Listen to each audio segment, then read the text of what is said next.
Hello friends, my Pacific wall में आप सभी का स्वागत है। फ्रेंड्स, दशहरा आने वाला है और दशहरा की पूजा की बहुत ही सरल विधि मैंने आज की वीडियो में शेयर की है। तो चलिए वीडियो शुरू करते हैं। देखिए, दशहरा पूजा के लिए जहां पर हम पूजा करनी है, हमें सबसे पहले तो हम वहां पर साफ कर लेते हैं उस जगह को, क्योंकि फर्श पर ही ये पूजा की जाती है, कोई चौकी वगैरह नहीं लगाई जाती है। और देखिए, यहाँ पर जमीन में हम इस तरह से आटे से रावण बना लेते हैं। तो हमारे यहाँ पर आटे और हल्दी से रावण बनाया जाता है, रावण की एक आकृति बना ली जाती है। फ्रेंड्स, दशहरा लगभग सभी जगह पूजा जाता है, लेकिन हर जगह पूजने का थोड़ा थोड़ा सा पूजा विधि में अंतर आ जाता है। वैसे मूल रूप से जो पूजा है वो सभी जगह सेम रहती है, लेकिन जैसे कि मैंने आपको पहले भी दिखाया है, मेरे मायके में जब दशहरा पूजा जाता है तो इस तरह से आकृति नहीं बनाई जाती है, सीधा गोबर की थेपड़ियां लेकर उन पर पूजा की जाती है। लेकिन मेरी ससुराल में इस तरह से आकृति बनाई जाती है। पहले हमने ये आटे से आकृति बनाई है रावण की, उसके बाद उसके ऊपर थोड़ी थोड़ी हल्दी डाल देते हैं। तो देखिए, हल्दी डाल दी है, पैर बनाए हैं, हाथ बनाए हैं, और यहाँ पर हम ऊपर का जो ये हिस्सा है इसको मुंह बना देंगे और नीचे ये धड़ बन जाएगा। तो देखिए, इस तरह से हमने आंखें बना दी हैं और ये मुंह बना दिया है। अब इनको थोड़ी सी शेप दे दूंगी मैं। तो आंखें गोल कर दी हैं और इस तरह से शेप दे दी है। अब थोड़ी थोड़ी हल्दी डाल देंगे। तो देखिए, इस तरह से रावण बना लिया जाता है। और अब रावण के 10 सिर बनाए जाएंगे। तो एक सिर तो हमने बड़ा सिर बना दिया है, उसके बाद 5 सिर एक साइड बनाएंगे, 4 एक साइड, 9 सिर इसके अलावा और बना देंगे। तो देखिए, इस तरह से पहले ये सिर बना देंगे, उसके बाद इस पर हल्दी डाल देंगे। तो इस तरह से मतलब प्रॉपर कोई आकृति बनाने की ऐसी जरूरत नहीं होती है, बस हमें इस तरह से एक 10 सिर बना लेने होते हैं। उसके बाद 10 थेपड़ी बनाई जाती हैं। तो देखिए, ये जैसे मैंने सिर बनाए हैं, इनके ऊपर एक एक थेपड़ी रखी जाएगी। तो इस तरह से मैंने सभी के ऊपर एक एक थेपड़ी रख दी है। और गाय के गोबर का इस्तेमाल किया जाता है। अगर आपको गाय का गोबर आसपास ना मिले तो आप गौशाला से ला सकते हैं। इस तरह से रावण बना लिया जाता है। उसके बाद एक प्लेट पर स्वास्तिक का चिन्ह बनाया जाता है।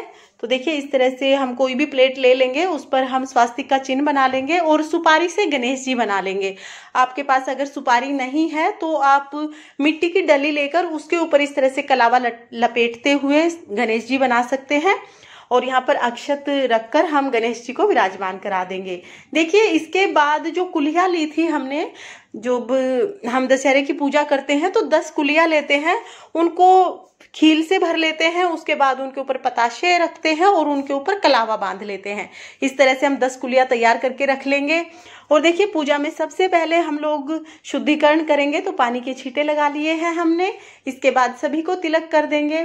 तो यहाँ पर मैं रावण को, गणेश जी को, और ये जो 10 मुख हमने बनाए हैं, इन पे आप छींटे भी लगा सकते हैं और तिलक करना चाहें तो इस तरह से तिलक भी कर सकते हैं।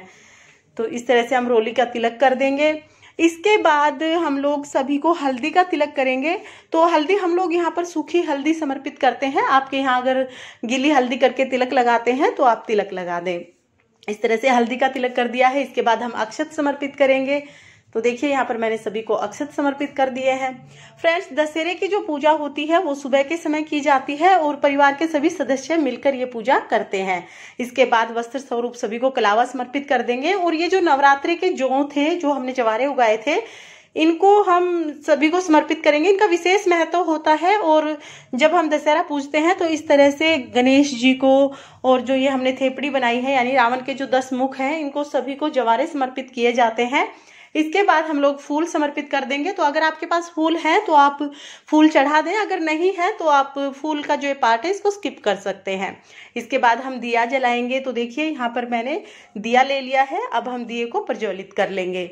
इसके बाद हम लोग दिए को भी तिलक करेंगे और दिए को भी हम लोग फूल समर्पित करेंगे। इसके बाद हम लोग सभी को खील समर्पित करेंगे।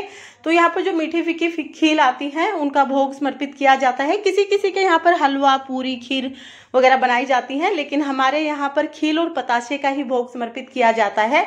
और देखिए, खील पताशे समर्पित करने के बाद जो हमने कुलिया ली थी, 10 कुलिया जो हमने तैयार की थी खील से भर के, वो सभी हम इस तरह से समर्पित कर देंगे। जो ये 10 सिर हैं, इनके सामने इस तरह से कुलिया रख देनी है। उसके बाद आप लोग धूप जलाएं। सभी के हाथों पर जो भी पूजा कर रहे हैं कलावा बांधा जाएगा।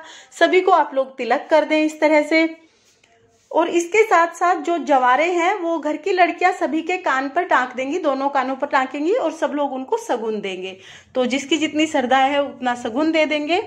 उसके बाद जितनी भी कुलियां हैं, जो 10 कुलियां हमने ली हैं, उनको सबको तिलक किया जाएगा। इसके बाद हम लोग आरती का थाल तैयार करेंगे। तो देखिए आरती के थाल में भी हमें पतासे, खील, दिया वगैरह सारी चीजें रख के इस तरह से आरती करनी है।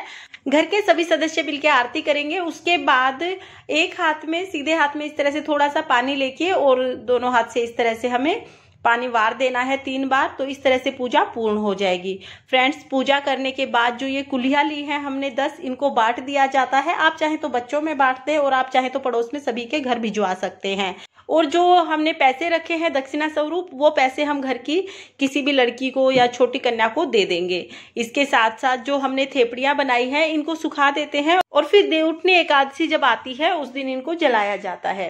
तो फ्रेंड्स, ये थी दशहरा पूजा की सरल विधि। अगर पसंद आई हो तो वीडियो को लाइक करना, और अगर आपने अभी तक मेरे चैनल माय पैसिफिक वर्ल्ड को सब्सक्राइब नहीं किया है तो प्लीज सब्सक्राइब कर लेना। देखने के लिए बहुत बहुत धन्यवाद। राधे राधे।